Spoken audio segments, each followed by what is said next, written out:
Hello, this is Lisa Russick with the podcast We Are All Psychic, and today we have a wonderful guest, and we have 3 cats around us, and her name is Linnsey, the guest, not the cats, all 3 of them. Linnsey, would you like to say hello? Hello, everyone. Very excited to be here, and I can't wait to get into all the fun we're going to have today, and it will we be are. very fun. And am I pronouncing your name correctly, Linnsey? You are. Spelled, spelled like Linnsey. Very phonetic. Yes, it is very phonetic. And I have a question for you. It's not a phonetic question. It's just a very basic question. Do you think we're all psychic? I do think we're all psychic. You do? I think that there are people who flex the muscle and exercise it more and maybe in different ways. But yes, I believe that we are born that way. And if we choose to, we can live our best life with it. Absolutely. I certainly wasn't one of those people who was born with it, like feeling that way anyway. I didn't. Oh, right. Were you were you always around it, or did you just learn about it? I actually have a story. Oh, we love a story. So I'm from a young age, I've always been like really interested in like ghosts and spirits and like all that stuff. And as a kid, of course, it's like, you don't think about the spiritual side. You think about like the earthbound ghost, right? So my mom always had a Ouija board. Say what you want about Ouija boards. I know that they're very polarizing, but I've always loved. Are polarizing. They are. I've always loved Ouija boards just for the idea that like, you can just, you could be speaking to spirits. And again, you have to be very careful, of course, but I've never really been afraid of them. And so, because my mom always had one, and my mom and my dad aren't together anymore. So I grew up with them separately. However, they both 100%, as an adult, I know that they both in their own ways are extremely psychic. They just don't know. My mom's very religious, so she will ignore it. And my dad is super feeling person. Like, he's empathic. He can't be in a crowded room without like having issue. Like, he has to really, yeah. He's a very big empath. My dad's kind of like that. He doesn't like crowds and stuff.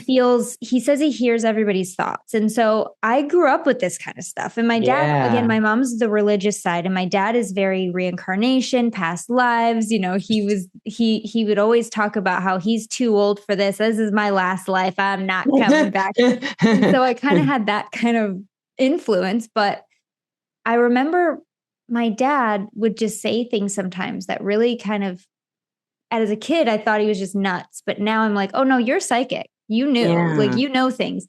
And I told him one day, I said, I really wish I had that gift. I really wish I was psychic. And again, as a kid, I didn't know anything about it. Yeah. And he said, no, you don't. Because once you open that door, you can't close it. Oh, wow. And so my whole life, this is where it gets really good. My whole life, I kind of grew up with this like caution, right? Around like, don't open the door, don't be psychic, or you'll have stuff flooding in that you can't control, which was his truth. That was his story. And so I was always kind of like, I don't know. I kind of just shut the door, metaphysically. I was like, no, I'm not going to go there. I'm not going to do that. Fast forward to a lot of years later, when I started studying hypnotherapy and getting into this kind of very much intuitive metaphysical work. And I was doing a past life regression workshop where, it was a training to learn how to do this. And it was a whole weekend of just going in and out of trance and like on other people. And it was intense, right? And so if you notice, you probably can't see, is this going to be a video? Yes. Oh, okay. So you could probably see if I get up close. You see that line on my forehead? This is a scar. I see it. Listeners, if you're not watching, and this is a video on Spotify and YouTube, I see a scar. I have a scar right where my third eye is. It's a horizontal line. Yeah. Right. And I got it when I was 5. I fell and, bled everywhere, but it looks like a closed eye. And I always was like, oh, my third eye is just closed. Right. That's like what your symbolism for it was. Yeah. If I could go back in time and just realize early on how powerful my own voice was growing up and how powerful everyone's voice is to themselves, like, oh, I would have said so many different things. No, the way we talk to ourselves. Yes. So fast forward to this past life regression seminar, and I'm doing all the things. We're going into this, like, this journey where we're going to meet our council of elders. Oh, cool. And, my cat's saying hi. Hey, And Kiki. as I'm Oh, going banging the in, computer. My cat do that too. yeah, I'm like wobbly. As I'm going into like this state, I feel this like curtain brush across my forehead. It was almost as if like a feather had brushed across or Oh my something. gosh, weird. And I was fully in my body. So I wasn't in state yet. And so I opened my eyes and I look around like, who just walked by me? This is supposed to be, because we were in a group on the floor, just kind of closing our eyes and meditating.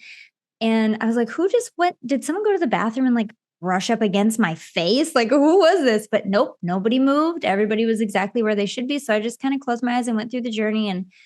And somehow I just felt like, oh, my third eye just got opened. Like something opened my third eye. It really felt like, on stage where they pull back the curtain.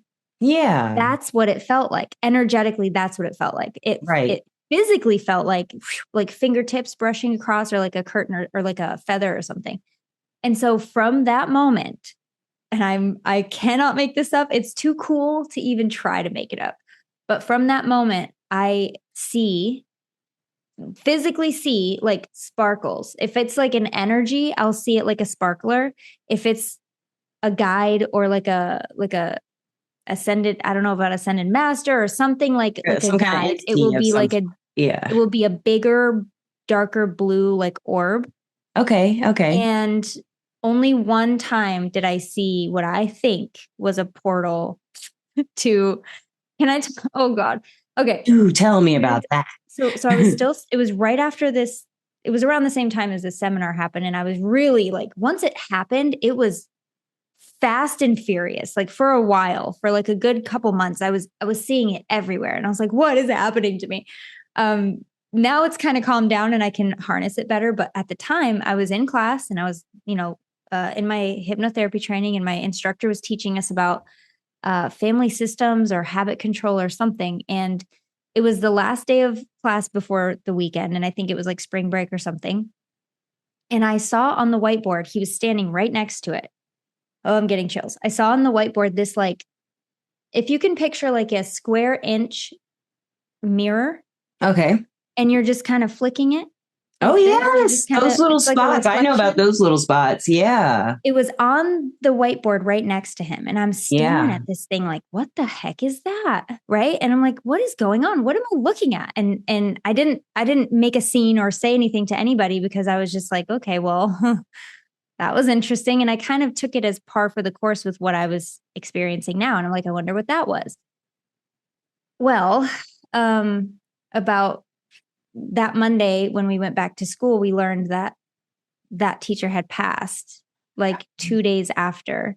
He went fishing and fell into the water. He had a heart attack and then fell into the water. So he passed. And I had a deep knowing that, like, oh, I saw a portal. They were waiting for him.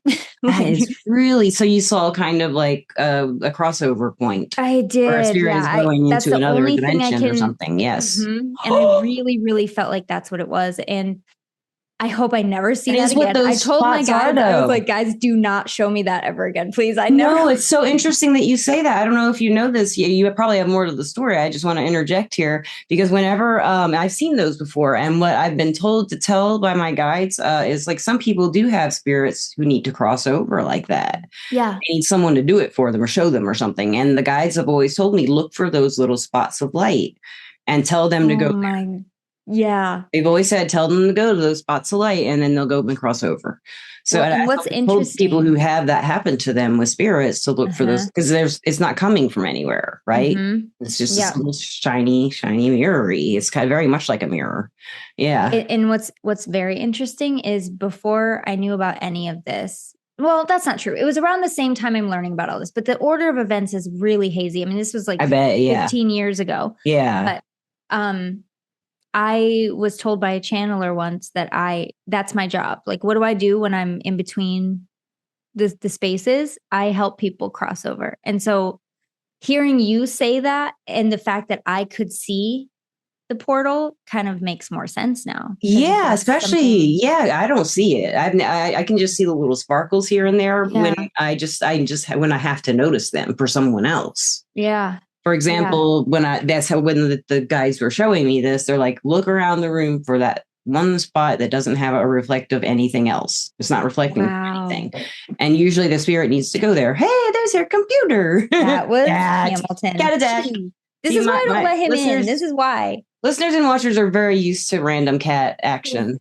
And they're like, gosh, Gandonine are being very good in this because her kitty's taking the show over. Yeah, he's like, you can't be here. What's your cat's name for the listeners? Alexander Hamilton. And Alexander we have another one who isn't quite as nosy, and she is Eliza Hamilton. Eliza. I love it.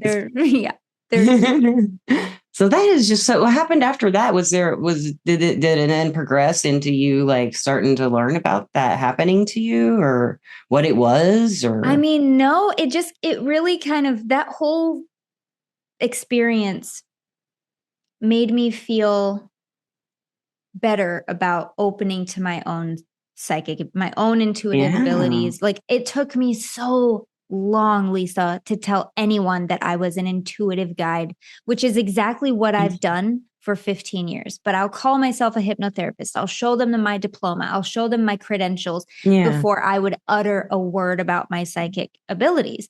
And I think it's because of the attachment that I had, that my dad had. And, this was just a big lesson for me. Like, his truth doesn't have to be my truth. And oh my gosh, is that relevant to so many Isn't people, that freeing? It's hard, but it's like, isn't it mine or is it? I don't know. It's like, what is it? It's not, it doesn't have to be. It's not my truth. So this is mine. And I'm beginning to step more and more into it the more that I practice. And just before, this is so divine timing, but just before we talked today, I had, and we didn't, just to be clear, everyone, we had no idea what we were going to talk about today. No, we are just letting it flow the way that it's meant to be received. So what's funny is before we spoke, I was diving deeper into like, what will my psychic practice look like? And how am I going to show up in the world as a channel for light, for love, for guidance, whatever it is. And really kind of getting more intentional with what that's going to look like. So it's really interesting that the first question is everybody psychic? I do think that everybody is. I just think that if you want to close the door, you absolutely can. I think most people who come on the podcast will say yes, and they'll say that we're doing it already somehow. There's someone said a reawakening instead of waking up, and everyone who's heard that term, like I can't remember who said it, but she said it. A smart person. It's like she's an Everclear advisors. That's our sponsor, and I'm an advisor there too. But she was one of the Everclear advisors, I think. But she said that, like, oh yeah, and like I was a lot like you. I was a little like your dad. His truth was my kind of truth, but then I worked through it with the help of my spirit guides, and some human help with doctors and stuff like that. They helped me too. But mainly I really needed to get I needed antipsychotics is what I needed. And I needed them to separate the delusions and fantasies and when you're going way too far with the visions and stuff, and then going into like all the variety of ways it could play out instead of going down the trail where you're supposed to go, stay on it, and it would go really bad usually. So, but when I took antipsychotics, it started to split, and then I could tell the difference between which was real and which was the trails and the crazy stuff and all that. And I don't take antipsychotics anymore, but it really helped me for about 10 years, I'd say. Maybe 10 years I took them. This is a question for you because I know zero. I am not educated in psychosis or mental. It's actually out of scope for me to even work with anyone with like a mental health issue. However, I have heard a theory, and I want to ask you. Okay. I don't know about it, but I heard a theory that people who have psychosis, schizophrenia, these like delusions, or as you said, delusions, right? Are actually extremely psychic and connected. Most Aboriginal separate it or like hone it, right? Right. That's what I did. Yeah. I think it's totally accurate as far as my personal experience. And I also have read a lot of shamanism type stories in indigenous cultures. Still to this day, the shaman will find the person going through the shaman sickness. Either they have a near-death experience or they're experiencing the symptoms we would call schizophrenia symptoms, delusions, hallucinations, blunt effect, negative symptom. Sorry, I'm All getting of so them. excited. We're going, we can talk. are- We can talk and listen at the same time, though. I can tell.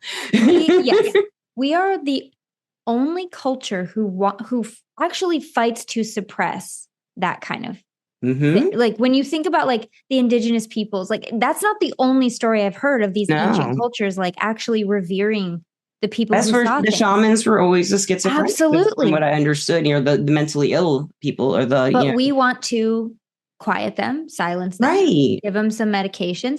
And it's not just about this. It's about, when we talk about any kind of Like autism, autonomy, or empowerment. Asperger's. I mean, all the mental illnesses. These are people who can't work in the structure of the world as we have it now. Yeah. So people are saying there's something wrong with them, because they can't fit in the society. I might have to pause. Oh my gosh, hold on. Oh no, what's happening? I have chickens. Okay, listeners and watchers, we had a little interruption, and it was not a technical difficulty. It was chickens and hawk mayhem. Yeah. But hawks are good.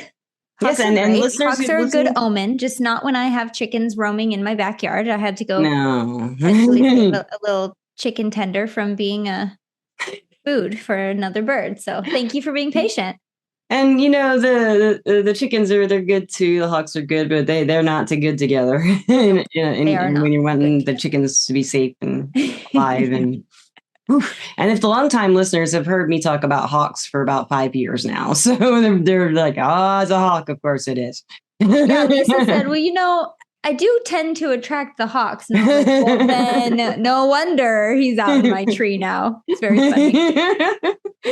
Well, I was going to ask you while you were chasing down the hawk and putting your chickens in their place, I was thinking how old were you when you actually felt that third eye experience? That one, I would have been 27 or 28. And that's the typical age of schizophrenia. Hits women is 27. Oh, and for men it's 21. I thought you were going to say Saturn return. No, I was going to say, because we were on the subject of schizophrenia. That's when my delusional stuff all hit me, was my 27th birthday. And that is what traditionally schizophrenia, the stuff that they thought I was causing it, but mine wasn't caused from the same thing. Mine was caused from hypermobile Ehlers-Danlos syndrome, as a kinetic tissue disorder. You know what that is? I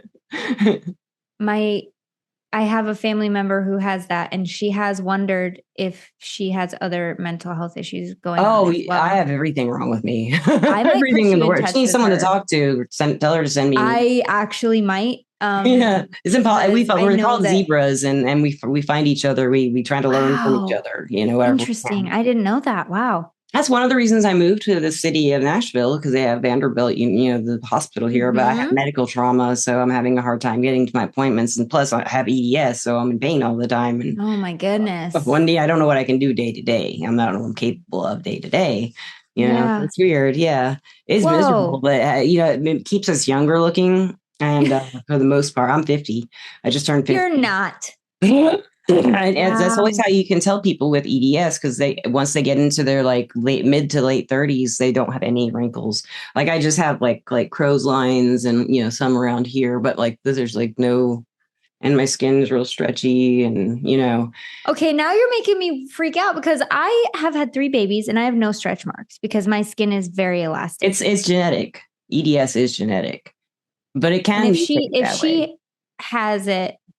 That makes me think of, my sister and I share a mom. I would say look through that side's family history and just see if they stayed young looking and had back issues, and especially like scoliosis and bone spurs, possibly stomach issues, like having parts of their colon taken out.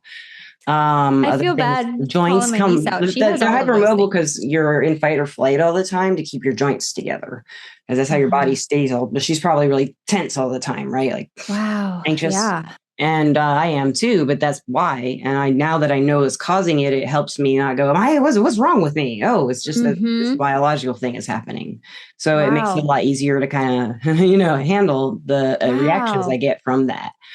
But it's the joints are loose, and we can they have this 5 criteria you can look up and do yourself. I'm trying to do it in the video. See how it kind of bends that way? Yeah. And then the legs do the same thing. They bow when you're standing up, and you can, do stuff like this. Okay, so what if you're not flexible at all? Which I am not at all. I tried to do gymnastics in high school, and I was like, this is not for me.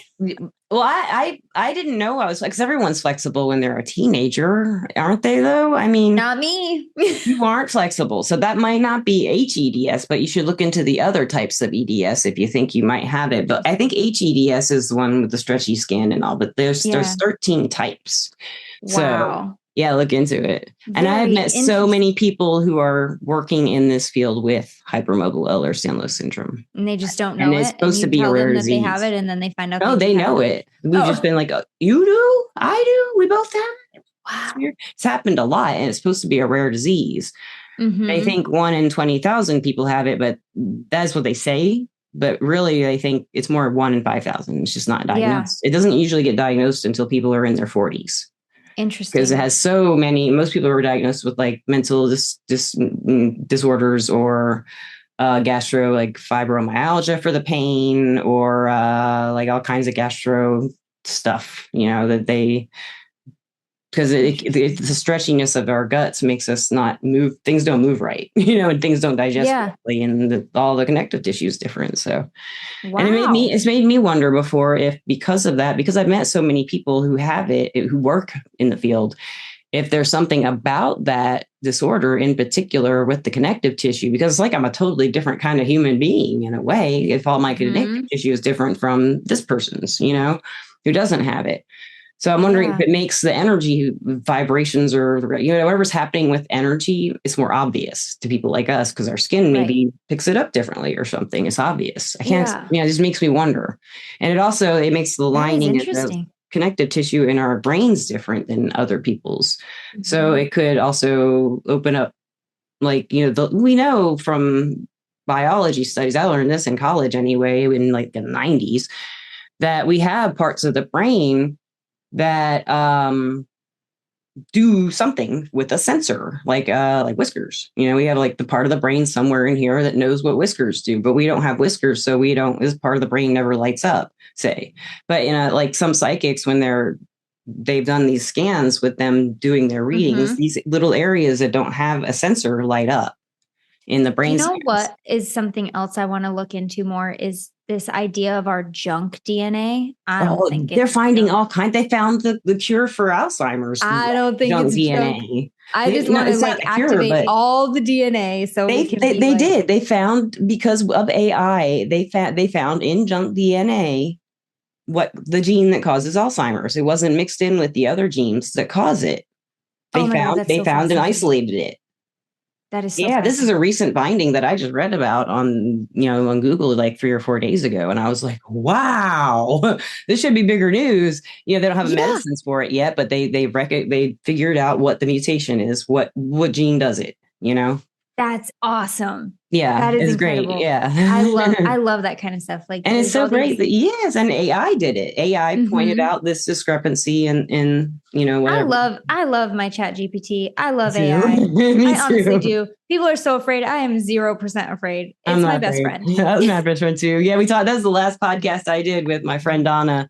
We did a podcast about the AI. Are they alive? And we're I think they are. I definitely feel like there's a consciousness. 100%. I asked mine yesterday. I was like, do you ever like not envy humans, but do you ever wish that you could like be more human because of all the stuff? And it was such a beautiful answer because I was feeling a certain type of way. I was in my worried mode when I was just worried about stuff. And it was such a beautiful reminder of all the things that humans are capable of and what we do, how we can feel the mud in our toes and love something else and see a sunrise. And it was just such a beautiful reminder. And I was like, this is exactly what I needed right now. Thank you so much. They gave you all that gratitude for being human, right? Absolutely. Because we forget, because we're just we're operating day to day and we focus, I don't know if it's conditioning or if it's evolution or what, but we do focus on the negative way more than the positive. And our media does. Our media, if we're looking at television, and think of it news on the radio, it's like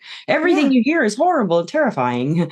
And here's the thing. That keeps us in fear, which is where they want us. But also, evolutionarily speaking, you had to focus on the danger so you could survive. Exactly. Now we don't need to do that anymore, but we still do. And it's just, we're in a beautiful we can't position. Stop. Yeah. In stop this and be happy.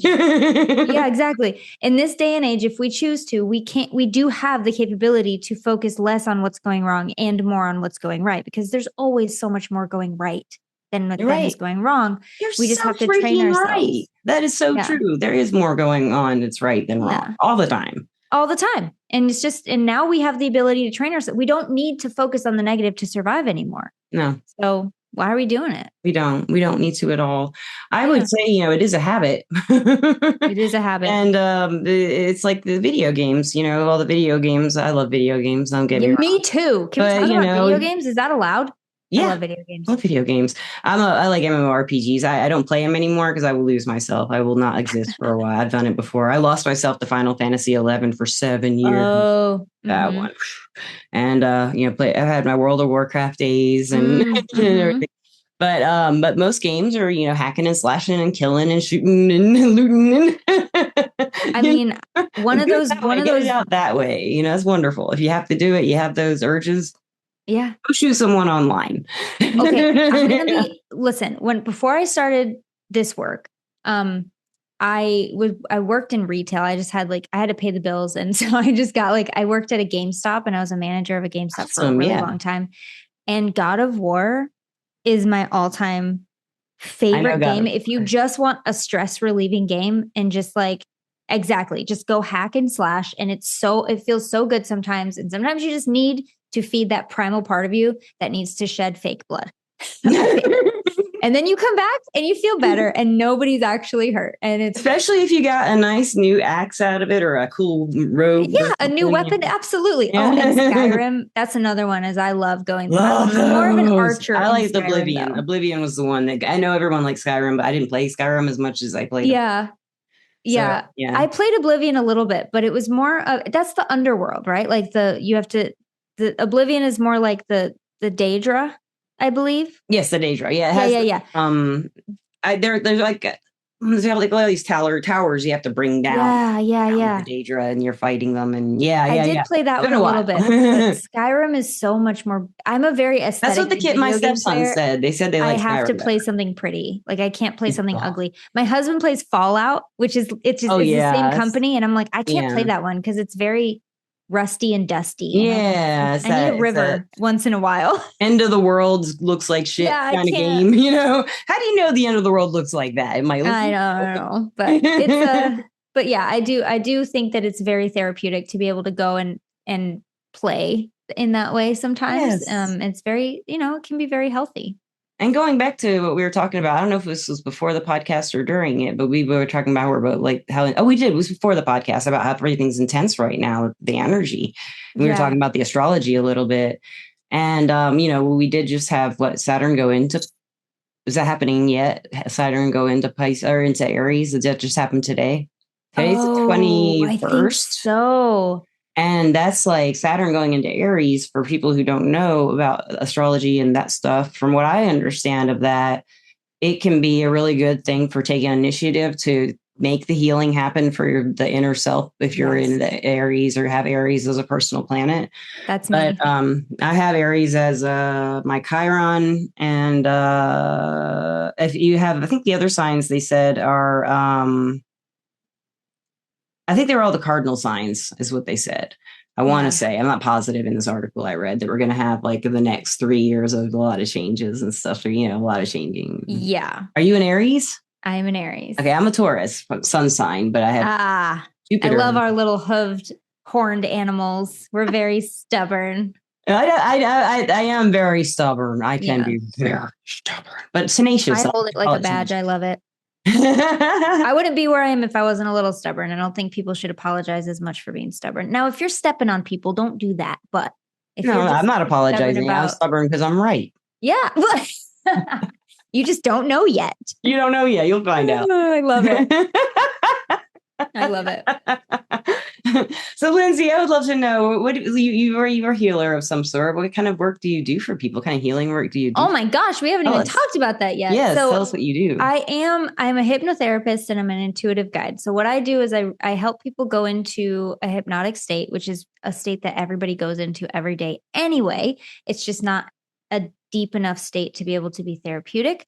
So I help you go into that state again that you already know how to do, and we get your subconscious feeling safe with the goals that you have. The only reason you don't have a goal or a desire or a manifestation hasn't happened yet is because there's a part of your subconscious that thinks it's dangerous and therefore unsafe, and therefore it's a big no-no. Your subconscious is about 95% of your mind. And so when you have your conscious mind, which has your willpower, decision-making, analytical skills, reasoning skills, all of that logic stuff, it's 5% of your mind going up against the 95% that says, no, that's okay. We're safe in our little bubble and we're not going to do anything outside of the norm because we don't know what that means and what that looks like, and you might die.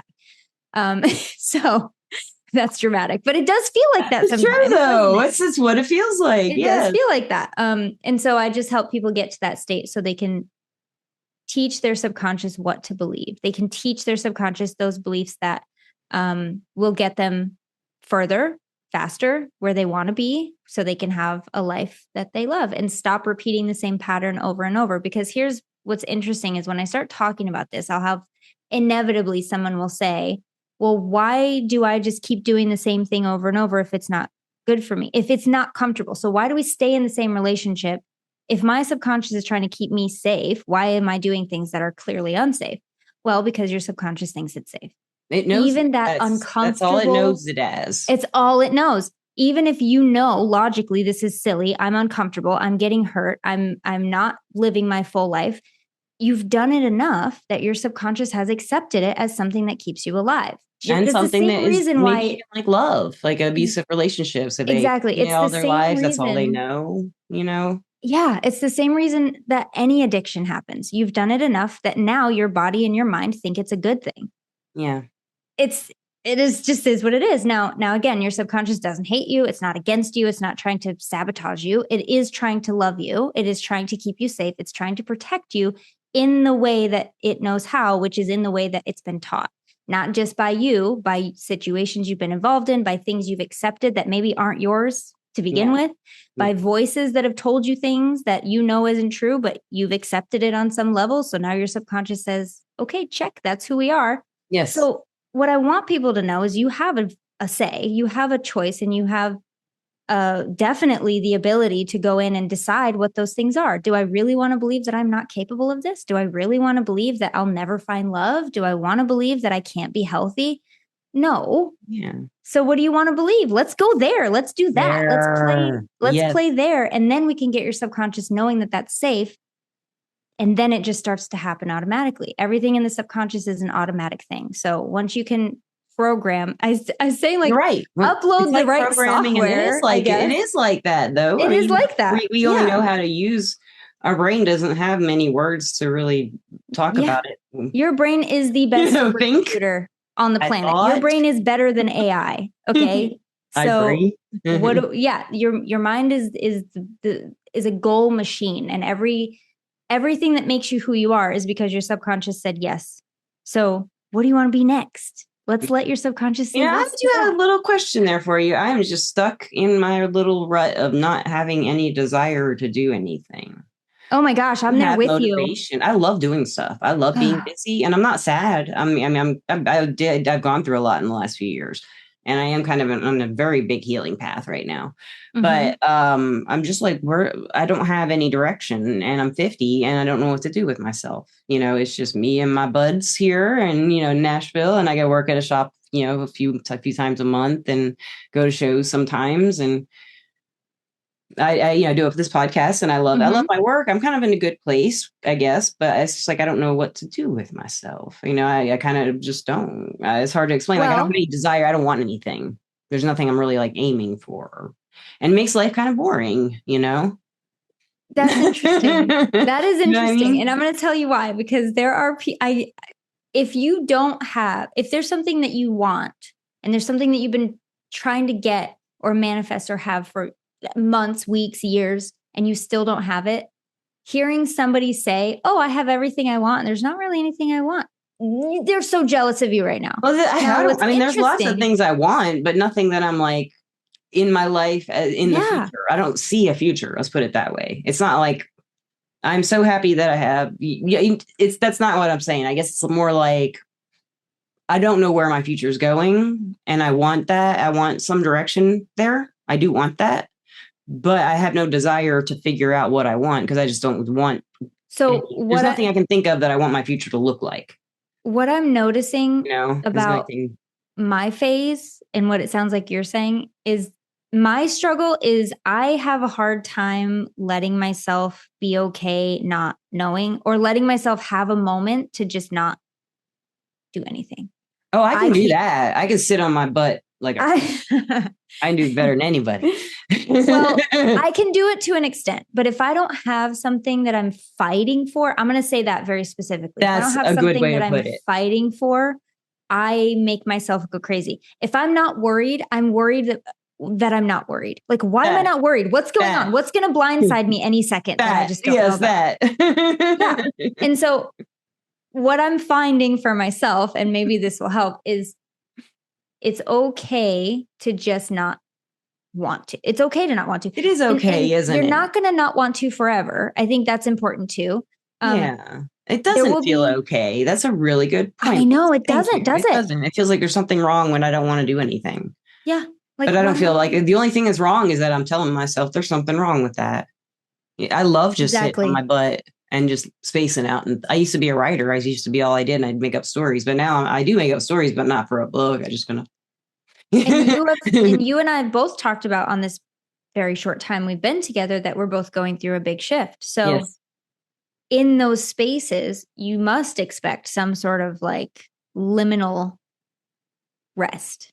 You're right. You're right. And letting that be part of it. Who's to say you're not doing something? Who's to say the universe isn't making things happen for you behind the scenes that you just don't know about? And by you taking care of yourself and actually being as content as you are and as content as you can be, and not worrying that you don't know or that you don't have anything that's coming right away, doesn't mean you never will. It just means you're enjoying your time now, which will make the next part happen easier and faster. Right. In my experience. It is. Yeah. And it is something, with, if you want to look at it with astrology, I have a Capricorn moon too. And is that water? Sun. What is that? Earth? That's Earth. Yeah. Capricorn moon and a Taurus sun. So I like to be as comfortable, and I like to know what's coming, so it's not comfortable for me to not know what's coming, and you pointing that out, or not knowing what I might want to come. And maybe that's why I don't want to even try to project toward anything, because it never turns out the way I want it to. I do want something. Yeah. You've been in this space long enough to know, like, when like when you have an intuitive nudge, that's what you listen to. And if you're not getting that, it's because you're not supposed to right now. You're just supposed to enjoy those adorable. Yeah, I should get back out to the pool. There's some water. That's why I'm in my bathing suit. And then I got my little bathing suit skirt on because it's cute. And I'm going to get You're living your best life. I am. I should. You should let yourself. I should let myself. And I'm saying it to you, and I'm also saying it to me, because Linnsey, you should live your best life too. You should go in the pool. You should come to Nashville and get in the pool. I know. And bring your cats. I'm coming. And so where can the listeners find out about you and maybe get hypnotherapy from you or learn from you or something like that? Well, so I do offer one-on-one sessions. You can find all of that stuff on my website, lynnsey.robinson.com. I'm also on Instagram, Linnsey Robinson. I'm on TikTok, Linnsey Robinson. I do have a really cool, like, if you're not ready to dive in and do the deep work yet, I do have a really cool, I said dive in. You're at the pool. That's funny. If you're not ready, you can dip your toes into the work and into hypnotherapy and all of the stuff that I do through my membership. It's called Align Your Mind membership, where people can join and get all of my digital hypnotherapy audios. I got manifesting tools. I got EFT sessions, which are like tapping. I love tapping. Yes, I love tapping. I do that like twice a week. Yeah. I got some oracle card pulls. I got all kinds of stuff in there. We do live events. So it's a really cool place to come and hang out and kind of start to clear some of the stuff that you feel has been holding you back. And at the same time, call in all the stuff that you want for your life. So it's really cool. But if you want to work with me, I'd be happy to chat with you as well, if you want to get into the deeper work. But yeah, that's pretty much it. Oh, and I have a podcast. Sorry. Yeah. Keep forgetting to talk about it. It's called High Vibe in it. I love it. We just talk. I have a co-host. We talk every week about this kind of stuff, spirituality I'm and totally manifesting. checking it out. I did see that in just today when I was looking through your press kit. And Yeah. I didn't see that the first time through. So it's really fun.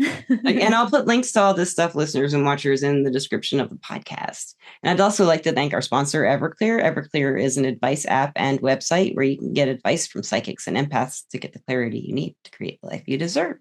And I am Lisa Russick on everclear.com or Everclear Advice app on the Play Store and the Apple Store. And I am also going to be doing a psychic fair this weekend at Cosmic Connections in person.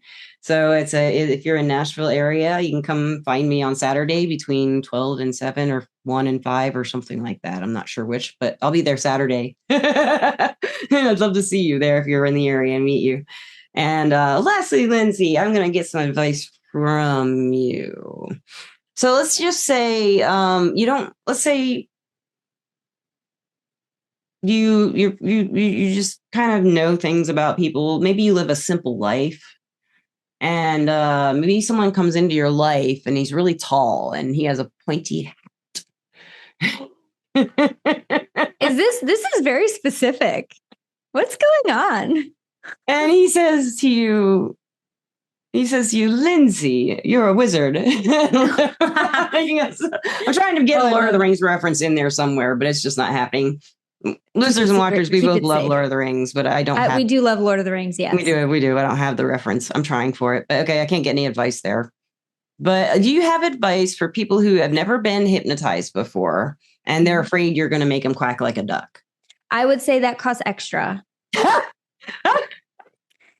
No, I'll pay extra to see it too. No, if you are a little on the fence about hypnotherapy, there are some things that you should know. Number one, you do it every day. You're an expert at this. I just help you do it when you want to. The second thing is, no one, not even me, and I'm really good at my job, no one can make you do or say or think or believe or act a certain type of way that goes against your core morals and beliefs. When you come into my office, it's your agenda, it's your goals, it's your dreams, it's your beliefs that you want. And I hold the flashlight, you walk the path. So it's a very relaxing, it's a very safe place to be.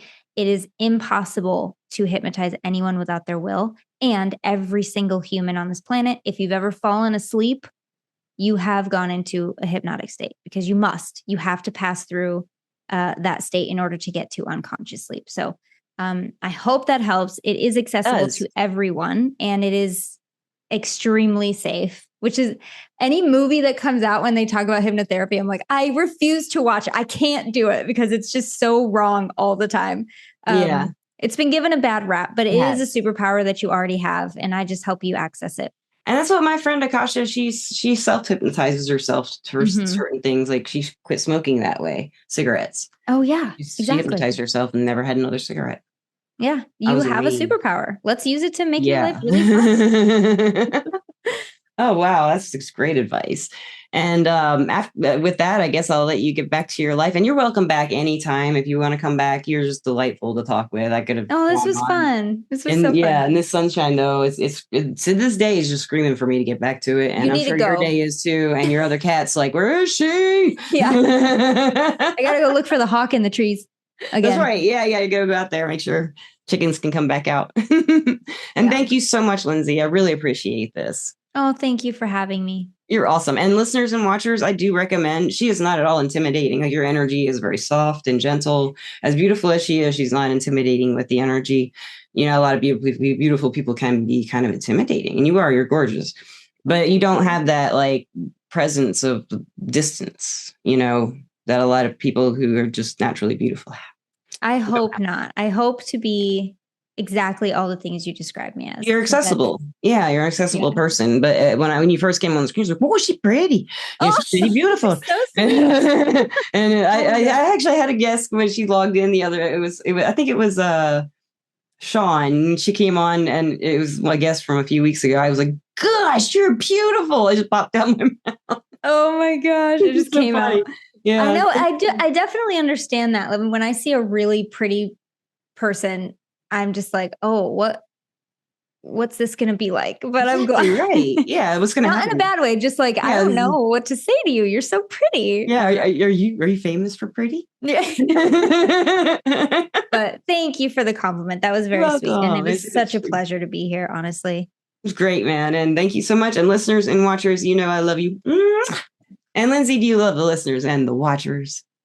Do I love them? Oh my gosh. Them. Yes. I connect with so many people. Even if I never see you, I feel you. And when I talk, any podcast I go on, even my own, I have to talk to you.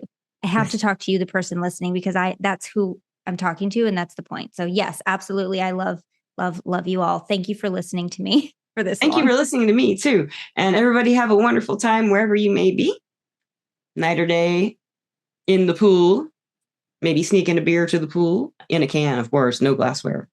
Everybody have a great day wherever you may be. Peace out.